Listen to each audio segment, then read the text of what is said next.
Okay, girly girl, Okay. let's do it. Let's see what happens here. Okay. Hi. I'm Linda McClanahan. I'm also known as Sister Sarge. Back when I was in 8th grade, which was like 60 years ago, is that what I said? No, it couldn't have been that long ago. What did I just say? I don't even remember. Anyway, back in 1962, I was grousing around the house, and my dad, who was an elementary school teacher, said to me, "What's the matter?" And I said, "I have to memorize some stupid poem for English." And he says, "Well, why is it a stupid poem?" And I said, "Dad, all poems are stupid." Mind you, my dad was an English major, so this went over really well. Anyway, he said to me, "So what's not stupid?" And I said, "Baseball," because for me, baseball was the end-all, the be-all. And he said, "Oh," and he went away and came back a few minutes later. Actually, I'm going to pause here a second because I want to show you this book. All right. And he came back with this little book that was copyrighted in 1909. It's a Funkin' Wagnalls from, 1907. This little book from 1907. And in it, he opened it up to page 181 and he said, "Read this." And the poem is Casey at the Bat by Ernest Lawrence Thayer. And I said, "Dad, this is a poem about baseball." And he said, "Yeah." And I memorized it that day and have never forgotten it. And to this day, I can't tell you if I memorized the poem for English. I don't care. So,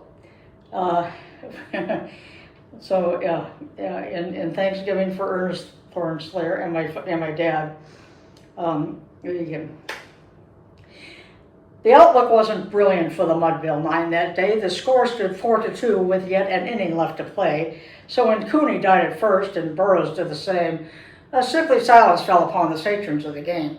A straggling few got up to go, leaving there the rest with that hope that springs eternal within the human breast. For they thought if only Casey could get a whack at that. Ha! They'd put up even money now with Casey at the bat. But Flynn preceded Casey, and likewise so did Blake. The former was pudding, and the latter a fake. And so the stricken multitude in death-like silence sat, for there seemed but little chance of Casey's getting to the bat. But Flynn let drive a single to the wonderment of all, and much despised Blakey tore the cover off the ball, and when the dust was lifted, they saw what had occurred. There was Blakey safe at second, and Flynn a hugging third. Then from the glad multitude went out a joyous yell.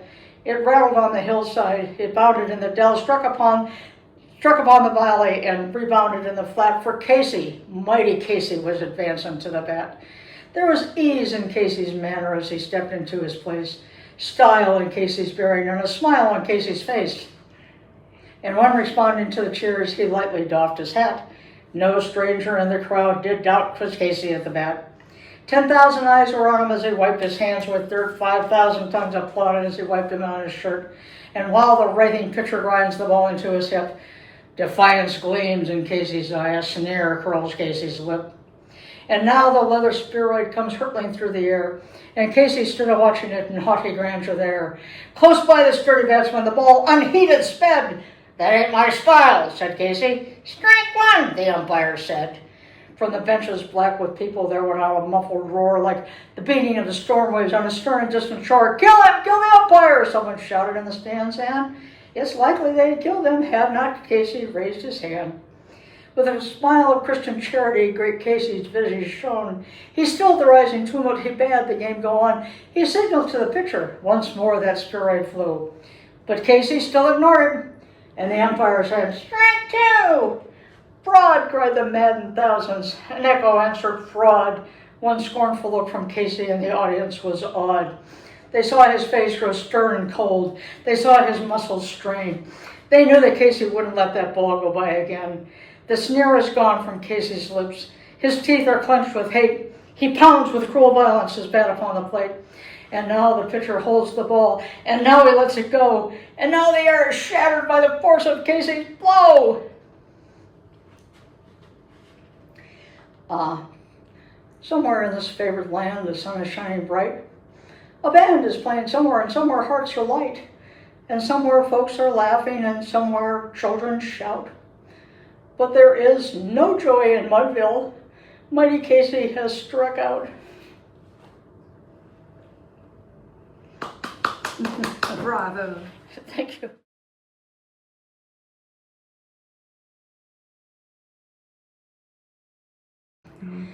Okay, so you want the story again too, or just I would love all of it again. Let's. Oh my gosh. Once upon a time, in the very, very beginning, Yes. there was a young Linda. Way back in 1962, in 8th grade, I was at home, grousing around the house as my father, who was an elementary school teacher with who also majored in English, asked me what the problem was. And I said, I have to memorize a stupid poem for English. He asked me, what makes it a stupid poem?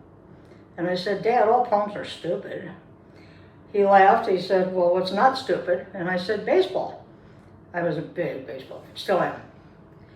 And he said, oh, I see. So he stepped away and he came back with this book that is copyrighted in 1907, little book, and page 181.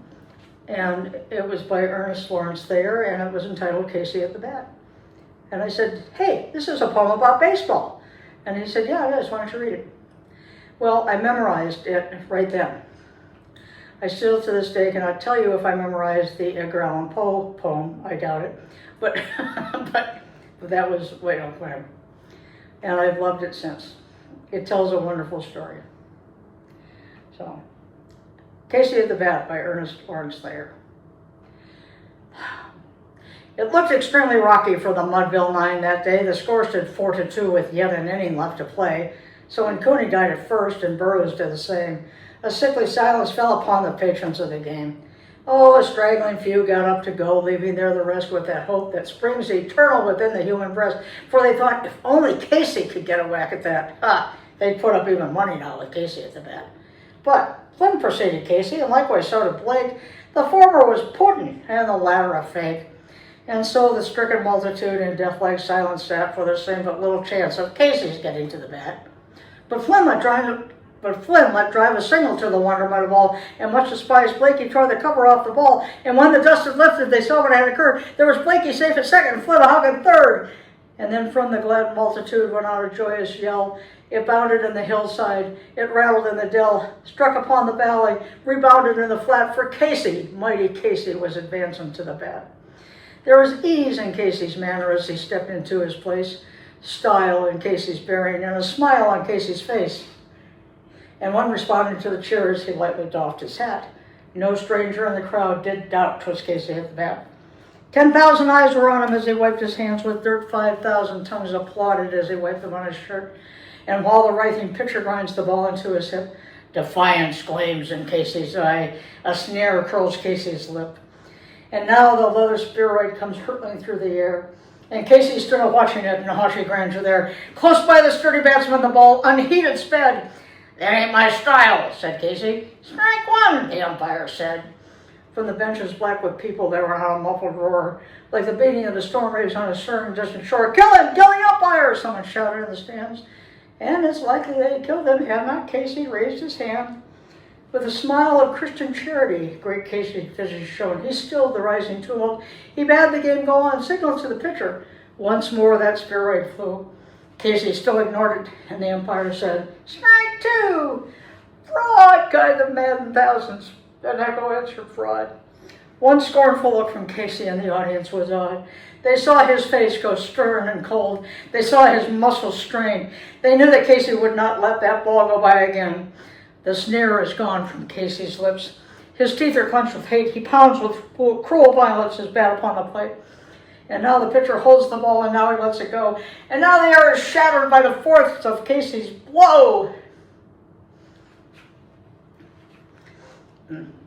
Somewhere in this favored land, the sun is shining bright. A band is playing somewhere. Somewhere hearts are light. And somewhere folks are laughing, and somewhere children shout. But there is no joy in Mudville. Mighty Casey has struck out.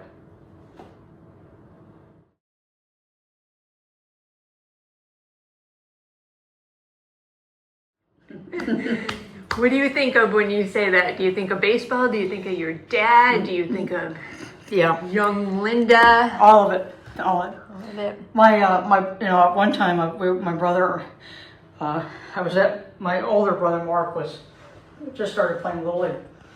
And so Dad and I were at the park watching him. And I said to my dad, and remember, this is back in the 60s. I said to my dad, I can't wait till next year when I can play Little League. And he said, well, Linda, you can't play Little League. And I said, what do you mean you can't play Little League? He says, you're a girl. Girls can't play Little League. And I said, what are you talking about? I play baseball better than half those boys out there. He said, Linda, you play baseball better than all those boys out there, including your brother, but girls don't play Little League. And I said, that doesn't make any sense. He says, that's just the way it is. And I remember how confused and disappointed I was at the time that there was something wrong with that picture. I'm glad things have changed over the years.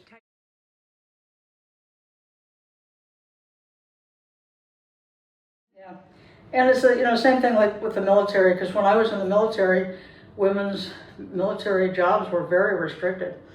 But we fought and now women can do, well, it's being taken away again by, well, that's a different story.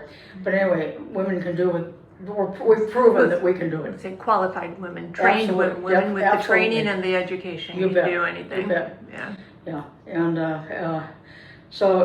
just as I've said before, I know upon whose shoulders I stand, and I try to stand firm so my shoulders can hold the next generation as we continue to move on. Because protecting our country, to be part of that unique brotherhood, sisterhood, is such an honor.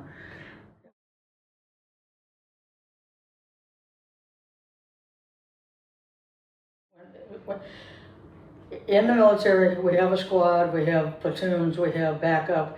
We know who's got our six, we know what the mission is, we know what we have to do.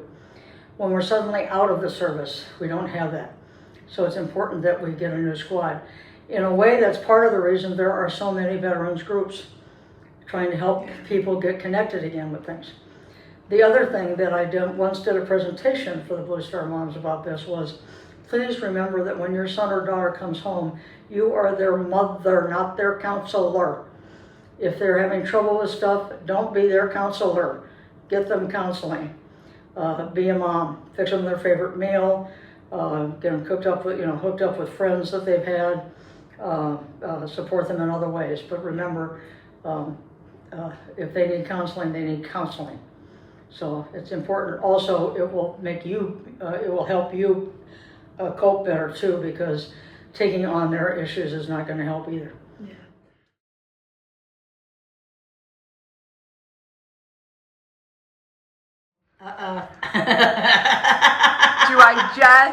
What do I do? How do I just? May I have my sergeant hat, please, behind you? May I have my sergeant hat behind you? Sure. What do? What is your concern? Tell me that first. My concern is that me and my husband are just gonna bug the crap out of this kid the first second he's home, because he's so independent right now, and just has his own life that and yet he's still your kid, and he's my baby. And we are notorious, we human beings are notorious for regressing to being kids or whatever. So there's a number of tacks you can take. You can wait and see how it goes. You can say, this may be different for you. Do we want to sit down and set up any, just discussions or ground rules, or do we want to just let it fly? Oh, fine, Mom, everything's good. That kind of stuff. It's one of those things. All of us are different, and even though there are certainly some similarities in that, it's good to know, see how he wants to do it. See how does he want to play it. Does he want to be Wilson, your kid, or does he want to be the military man who knows what he's doing?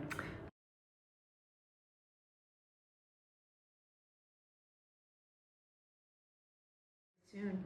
Yeah, things, I remember, a lot of those days and that, it was, and it was very, very weird, and trying to, what made it weird was because family was still treating me like the kid I was before I went off to war.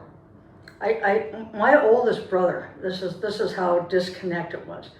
I had been in Vietnam for a year. I had come home, I was, still in the military, I was gonna return. My oldest brother said to me, you're missing a heck of an opportunity. You're in a different country. You've got a different culture. You should be traveling around, getting to know people, trying foods, trying different areas and everything else. And I looked at him and said, Jack, you do realize there's a fucking war on, right? And he looked at me and he says, well, only in parts of it. So this is my brother's concept of, what do you do with that? Anyway.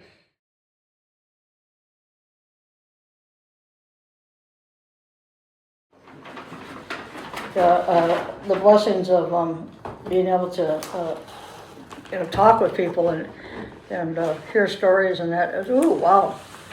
And it's like I said to you. I think, as I said that day, I said it's a blessing because I'm hearing stories that I never would have heard otherwise. I said the other thing is,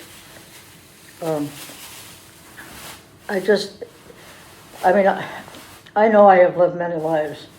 And I have, but it is amazing to me how many lives I have touched and other lives have touched mine, and what does all that mean, And the joy of knowing that I'm fine. I'm fine. As I said, I know who I am. I know whose I am. I absolutely believe that life changes. It doesn't end. I know we go on. I've had enough experiences with people that I have known and loved in my life who have gone on, and we want to call them mystical experiences or whatever, I don't care. I know it goes on. Yeah. Don't know exactly how. I'm fine with whatever. I'm not in charge. I'll just, play, do whatever. So yeah, it's interesting. And the process of like right now, in the last few days, I'm having more and more pain, especially in the torso area where the ovarian cancer, which I would have thought would have been on the front, but it's really in the lower back. And so adjusting to that, recognizing, okay, this is moving into a new norm. So what can I do to, adapt to it and keep it going and still make it okay? And that's what I'm doing. So I just figure out the new norm and keep on living. Nice. That's good. That's good advice for everyone. Yeah. Well, technically, we're all on hospice anyway. You know what? You're right. You're right. I mean, it's not like we're getting any better. Yeah, exactly. It's not like they're adding more time to our days. Right. Yeah, the only thing I do, it's perfectly okay, but when the doctor said you got weeks, I said to him, well, there's 52 weeks in a year, so when you say weeks, it could be anything. And he laughed and he said, actually, you're right. We really don't know.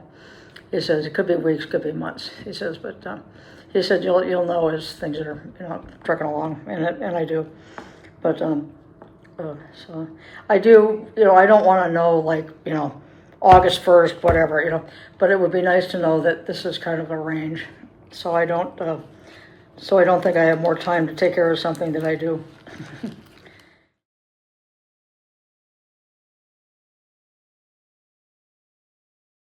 Can you think of one thing you want to take care of? Actually, I'm just sorting and cleaning and giving away stuff, and sorting and cleaning. I can't find my other sister, her Sarge hat. That's the one I wanted to give to the Blue Stars, and to put a little tag on it about the story of the Sister Sarge hat, and just give it to you, and you can throw it up in the rafters and in Diane's garage or somewhere. She would love that. Mm-hmm. She would love that. Mm-hmm. Mm-hmm.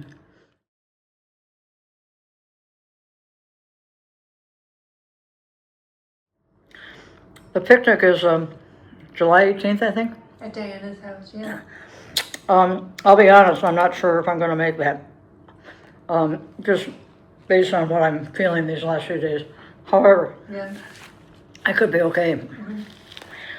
And if I am, I can't get in the pool, but I can dangle my feet. That would be great. I have 3 tubes.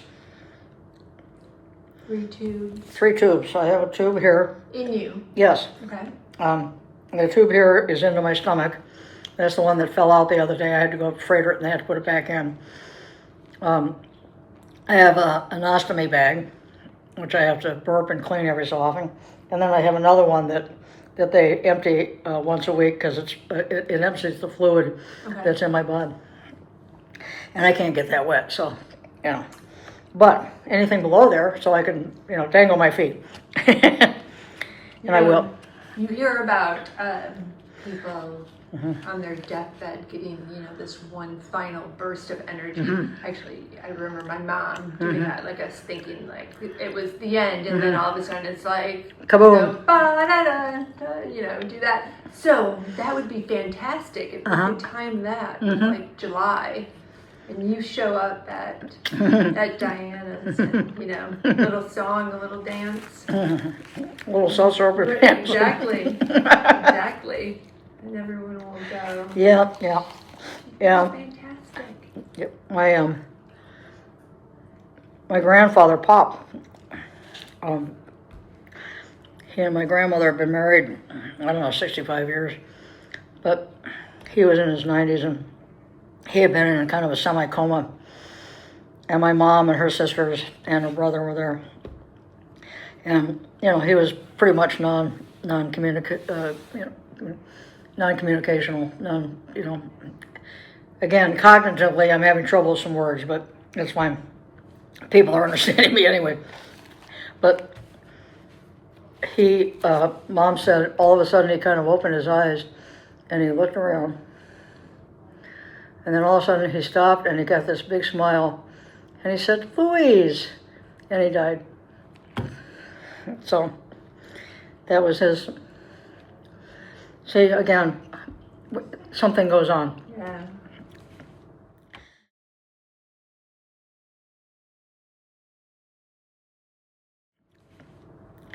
My oldest brother, he and his wife just celebrated their 60th 2 days ago. That's pretty cool. Yeah. How many? So you have an older brother, younger brother, just older? Jack, my oldest brother and his wife, neither are in the best physical shape right now, so they can't travel. Okay. But we do talk on the phone. My next brother, Mark, he was a Marine during Vietnam and all that. He died of one of those weird Camp Lejeune things. It was called myelodysplastic syndrome. Snuck up on him, took him very fast. He was, in the hospital, and 4 days later he was gone. Lost him about 4 years ago. Then there's me. Then there's my sister Maggie, and then my youngest sister Jane is a doctor, and she's been out here twice, and she'll be coming out in July also. Where's Santa Barbara. My sister Maggie also is from Santa Barbara. Maggie got herself in a lot of very abusive relationships, so she has a lot of head injuries, so she has cognitive issues as well. She is a dear person who loves to take care of people. And she lives in a senior facility where she's one of the younger people, but she helps look out for everybody. She helps people with their gardens. She helps people with laundry. She, just is really out there. Great person. She said to me, "If I can come and stay with you and help you sort through stuff, I'll come. But if you don't want me to touch anything, you just want me to come out there, I'm not going to just sit around and be emotional. I can't take it." I said, "Okay, fine." So I call her every So that was a no. It was a no.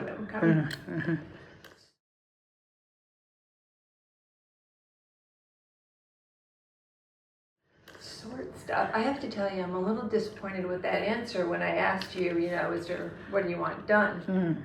Sorting? Well, cleaning? the thing is, thought for sure it would be, you know. yeah, the thing go to a is, baseball game. yeah. Oh, I watch it. Something. I watch baseball. Yeah, we do get it on TV here. We had to fight for it, but we got it. Oh, here, let me get you something. What do you need? There might be a fork, a plastic fork Okay. here.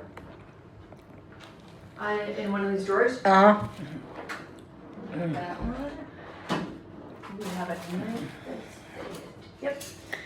Yeah. The problem is I never know from day to day, or even during the day, How you're gonna feel? energy. Yeah. Yeah. So sometimes I get started on something and a few minutes later I'm just sound asleep somewhere. Which is weird too. I fall asleep at the oddest times.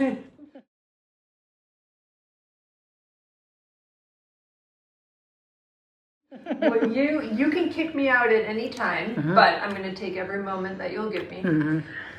Especially if you want to talk baseball. So, California girl, who's your team? I grew up watching the greatest all-around baseball player ever.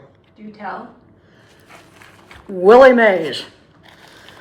Willie Mays is the top 10 in every single category there is. He's top 10. He's top 5 in most of them, but top 10 in all of them. No other baseball player is up there. The guy was a great guy. He would show up at these little hole in the wall parks up in San Francisco where the kids are playing pickup games. He would show up and just start playing with the kids and just be there. But he was, oh my God, that man was amazing to watch. I have his autograph. He gave me his autograph before I went to Vietnam. So how did that happen? Well, Dad and I were going to the game. I was leaving town the next day. Dad said, go get a couple of hot dogs, and when I came back, I couldn't find him. I saw him down on the railing talking to some guy. So I went down and talked to him. He was talking to the equipment manager. The equipment manager went and got Willie. Willie came out, signed my scorecard, signed a baseball, told me, he says, you're really going to Vietnam? I said, yes. He said, you be careful, young lady. We need you kind of fans. And I said, yes, sir. Where's the autograph now? Oh, I have it. It's, yeah. Is it out and displayed? Yeah, it's taken care of. I have a niece, Molly, who is also a major baseball fan, and it's hers. Sweet.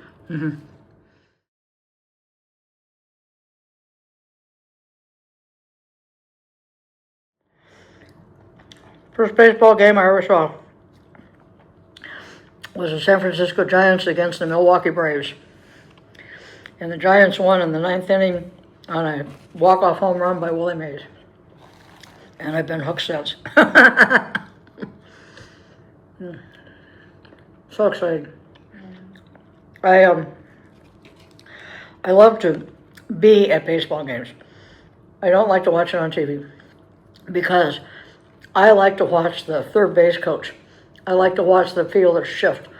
I love to watch how they, redistribute, how they change their shifting, and the pitcher, how they shift on the rubber. I like to watch the game. I don't like close-ups of a guy spitting, tobacco juice into the, It's like, can we watch the game? Football is different. That I'll watch on TV because I can never follow the damn ball. And it's cold. Mm-hmm. So, but I do love the game. I loved coaching it. I took several, it was softball, but I had several championship teams go to playoffs. That was always fun. Yeah. Like what kind of teams? So girls high school softball. Okay. Yeah. Here in Wisconsin? San Francisco, in California. Okay. Mm-hmm.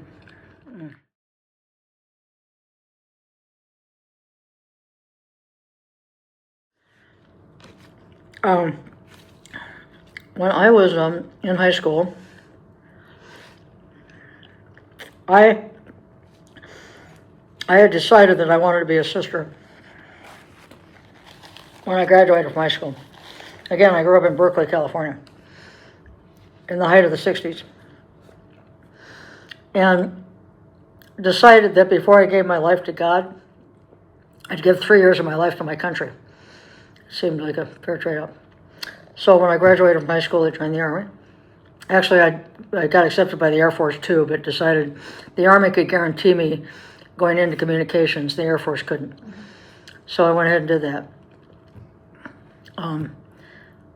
I volunteered for and got orders for Vietnam. It certainly was not what I was expecting, as of course it wouldn't be, because what do kids know, and I would not take $1 million to have the experience taken away, but I also would not take $1 million to have it repeated. But anyway, so when I got out, and then I was in the reserves for a number of years, I was still getting this feeling of wanting to be a sister. The problem is when I was in Vietnam, I didn't believe in God anymore. Everything I believed in was destroyed, and I had nothing to replace it with. So I was really on my own. So it took me a while to figure out and come back and get all that sorted out. Partly realizing that it wasn't that I didn't believe in God anymore. I didn't believe in the God of my childhood. And the God of my childhood was a Santa Claus God. You do all the good things, you get nice stuff. You do bad things, you get coal, To realize that was not how God worked. Got that all figured out. So managed to, over many years, I church hopped. I went everything from, every Christian denomination, Mormons, I can't even think of the denominations now, but Quakers, Hindus. I went to every possible, looking for, instead of looking for love, looking for God in all the wrong places. And finally realized I should go back to the church of my childhood. And so went back to the Catholic Church. And again would have this feeling about I should, still join. And I thought, no convent in their right mind is going to want me. I was in discernment with the Mission San Jose Dominicans in California. They were Dominican sisters, but things weren't quite jiving. They were a little more conservative. And it looked like it wasn't going to go. And then through a series of bizarre coincidences, I connected with the Racine, Wisconsin Dominicans. Wonderful circumstances.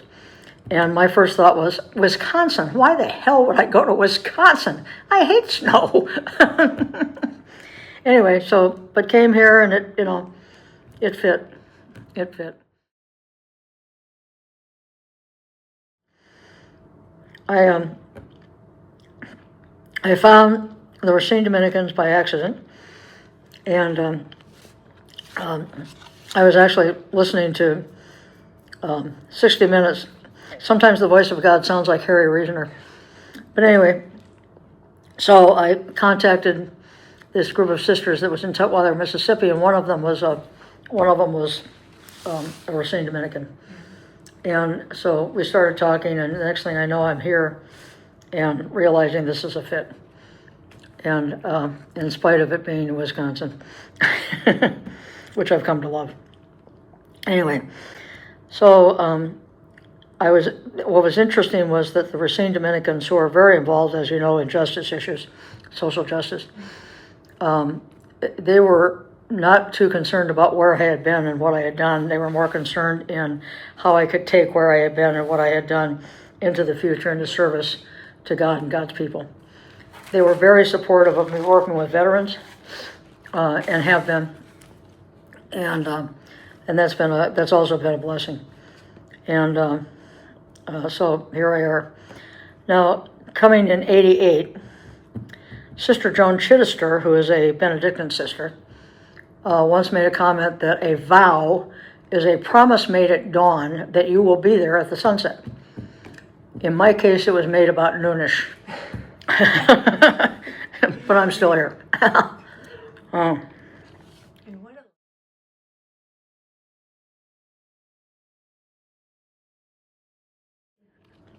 I have lived many lives.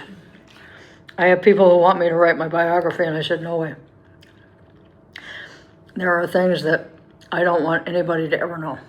It's just between me and God. And that's okay. I'm not really proud of everything. Is anybody? We all have regrets. Not in this room. Yeah, we all have regrets. Yeah. But some of those, yeah, I'm just grateful. I just have more gratitude than anything. I've lost a lot of good friends, women I served with in Vietnam that died.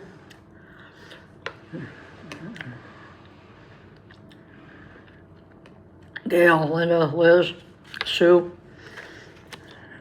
Kathy, Julie. The 8 of us Andy, the 8 of us that used to hang out together, there's only 3 of us left. So, yeah, well, 2.5.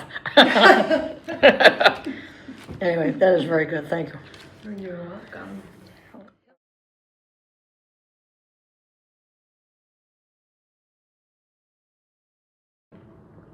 One of the most important things, and we've lost a lot of it, partly because of COVID, partly because of social media, is relationships.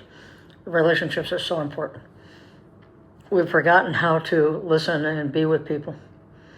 And it's so important to kind of see if we can somehow get that back. Because now it just seems like all anybody wants to do is argue. And generally over stuff, people used to be able to discuss and debate and disagree and still come together and go to lunch together. We've lost all that. We've lost all that. And that's a shame, because that's one of the things that made us really special.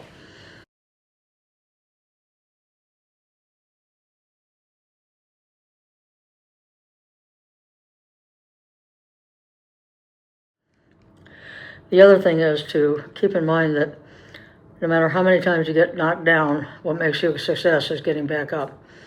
It doesn't have to be right that minute, but it does have to happen. You back up and keep going. Yeah. And it's okay to say, can you help me up? Yeah. I once watched 2 sisters. One was like in her 90s and kind of with it sometimes and not with it. She was talking to a younger sister who was in her 30s.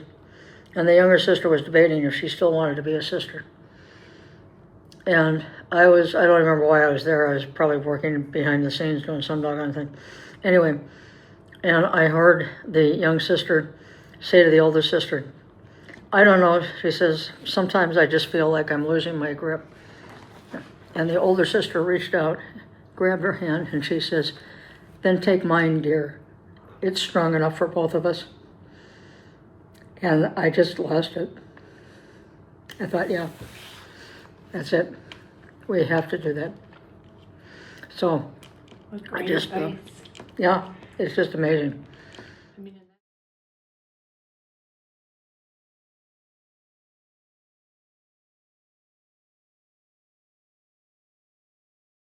I was going to ask you what advice you would have, or what you would like to say to the Blue Star moms, but reaching out that hand. Oh, you got it. Reaching out that hand.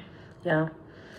And I think the other thing that I like to see is sometimes I have not seen people like make assumptions about if somebody seems to be like unusually quiet today or cranky today or somebody else.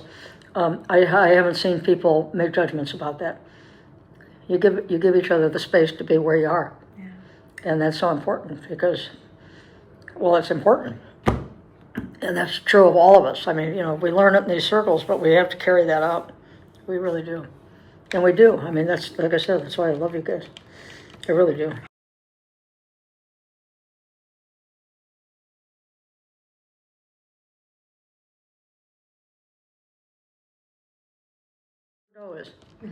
Sue was our nurse director here. Okay. At one point. And when I was having my knees replaced, she was the director here. And that was when we found out that she had been a Blue Star mom, and she found out I was military, and we connected. And that was just before LZ Lambeau. Were you here for LZ Lambeau? No, oh my I'm God. new.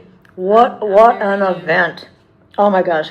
3 days of absolute welcome home, all Vietnam veterans at Lambeau Field, LZ Lambeau. It was just an incredible event. the Blue Star moms were down in the corner and they were selling, leather vests and shirts and all kinds of things. And soon I got to talking and I said, you don't have any women's leather vests. You just have the men's leather vest. Well, the next time I came over to a Blue Star, they asked me to come and do a presentation on something, suicides, I think, anyway, but I came and you gave me that black vest that I wear, which is a woman's vest, and with all the patches, and it's great. I love it. So Sue was my first contact, and then it kind of went from there. Okay. And then she'd invite me in, so I would do these presentations, and then they would say, well, Linda could talk about this, or Sarge. So I kept showing up, talking about different things. And it just grew, the admiration for all of you. And so Sue was the original. And then Diane has just been phenomenal, actually. So Dawn and so many of you at different times.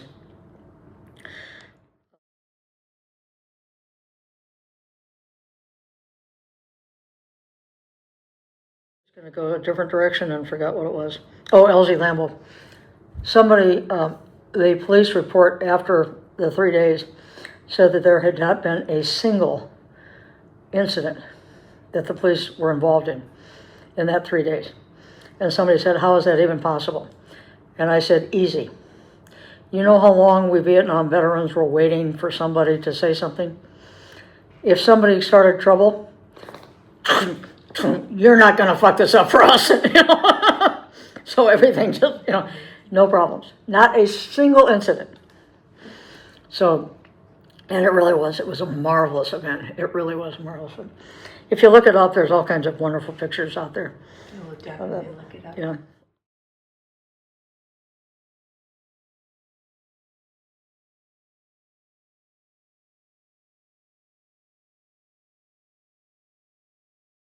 I got into this argument with this one guy who just was not going to let loose or something.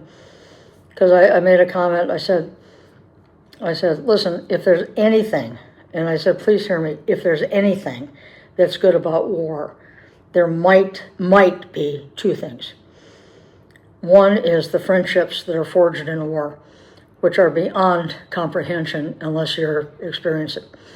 It's so hard to explain, especially to family, the depth of connection and the intimacy of being with a brother or a sister in war. We can't explain it. I said, the second thing is the medical advances that are made because of war. And if you don't believe me, look at prosthetics now. People are still in the military able to serve with prosthetics now, which is nothing. It said, so if there's anything good about war, it would be those two things. There's nothing fucking good about war. I said, no, really, war, it's awful. I'm not advocating it. I'm just saying if. And he just was not going to have anything to do with it. And I finally said, sir, you're fine. You can, just keep advocating anti-war. I'm fine with that.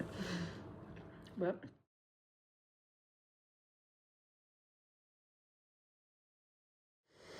there was other things too. One of the, as well as Blue Stars, I was asked to be a speaker at a couple of different Gold Stars events. One event was up in Milwaukee.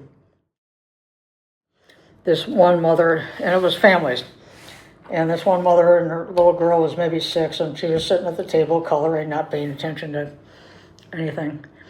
And after I got through talking, the mother said, what do you do when you have somebody who doesn't understand why Big Brother's not coming home? And I said, I have a suggestion. You can try it. I see there's coloring going on. You might ask her someday, would she draw a picture of what it was like, of what she thinks it looked like when Michael met God in heaven? It worked. What's it gonna look like when when she drew the picture of what it looked like when Michael met God in heaven.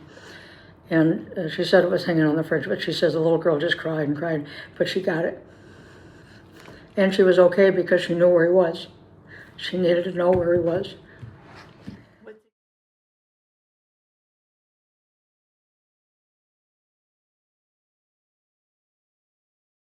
What's it gonna look like when Sister Sarge meets God in heaven? I hope. All right.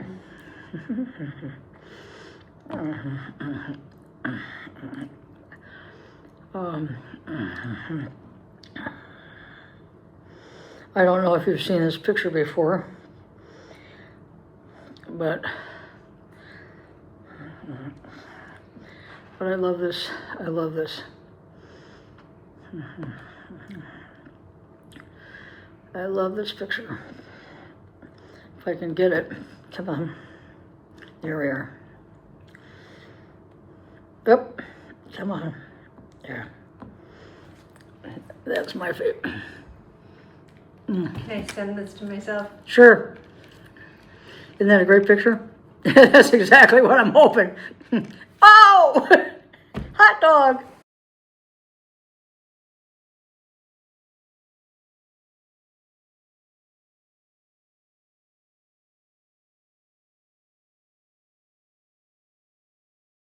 Now, who made that for you? Tim. That you made it possible for me. Tim did.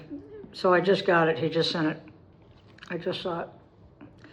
So yeah, I can send it to you too. Thank you. Yeah, it's just, I was just like, holy crap. All right. What a gift Tim gave you. Yeah. And what a gift you've given so many people. Really? Including me and this video. So now, what am I allowed to do with this video? What? You can do anything you want to. It's yours. Thank you. One of the Can I put that? Can I do a green screen baseball diamond behind you? That'll be fun.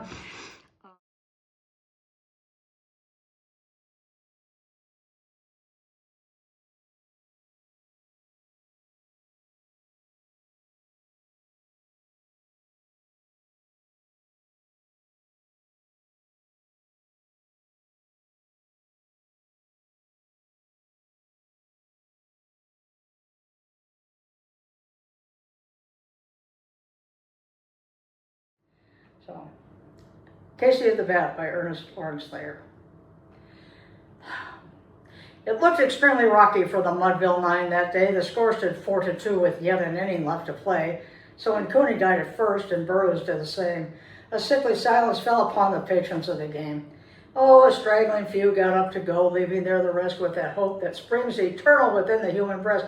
For they thought, if only Casey could get a whack at that, they'd put up even money now with Casey at the bat. But Flynn preceded Casey, and likewise so did Blake. The former was pudding, and the latter a fake. And so the stricken multitude in death-like silence sat for there seemed but little chance of Casey's getting to the bat. But Flynn let drive a single to the wonderment of all, and much despised Blakey tore the cover off the ball. And when the dust had lifted, they saw what had occurred. There was Blakey safe at second, and Flynn a hug at third. And then from the glad multitude went out a joyous yell. It bounded in the hillside, it rattled in the dell, struck upon the valley, rebounded in the flat, for Casey, mighty Casey, was advancing to the bat. There was ease in Casey's manner as he stepped into his place, style in Casey's bearing, and a smile on Casey's face. And when responding to the cheers, he lightly doffed his hat. No stranger in the crowd did doubt 'twas Casey at the bat. 10,000 eyes were on him as he wiped his hands with dirt. 5,000 tongues applauded as he wiped them on his shirt. And while the writhing pitcher grinds the ball into his hip, defiance gleams in Casey's eye, a sneer curls Casey's lip. And now the leather spheroid comes hurtling through the air, and Casey stood watching it in haughty grandeur there. Close by the sturdy batsman, the ball unheeded sped. "That ain't my style," said Casey. "Strike one," the umpire said. From the benches black with people there went out a muffled roar, like the beating of the storm waves on a certain distant shore. "Kill him! Kill the umpire!" someone shouted in the stands. And it's likely they killed him had not Casey raised his hand. With a smile of Christian charity, great Casey's visage shone. He stilled the rising tumult. He bade the game go on, signaled to the pitcher. Once more that spheroid flew. Casey still ignored it, and the umpire said, "Strike two!" "Fraud!" cried the maddened thousands. An echo answered fraud. One scornful look from Casey and the audience was odd. They saw his face go stern and cold. They saw his muscles strain. They knew that Casey would not let that ball go by again. The sneer is gone from Casey's lips. His teeth are clenched with hate. He pounds with cruel violence his bat upon the plate. And now the pitcher holds the ball, and now he lets it go. And now the air is shattered by the force of Casey's blow. Somewhere in this favored land, the sun is shining bright. A band is playing somewhere. Somewhere hearts are light. And somewhere folks are laughing, and somewhere children shout. But there is no joy in Mudville. Mighty Casey has struck out.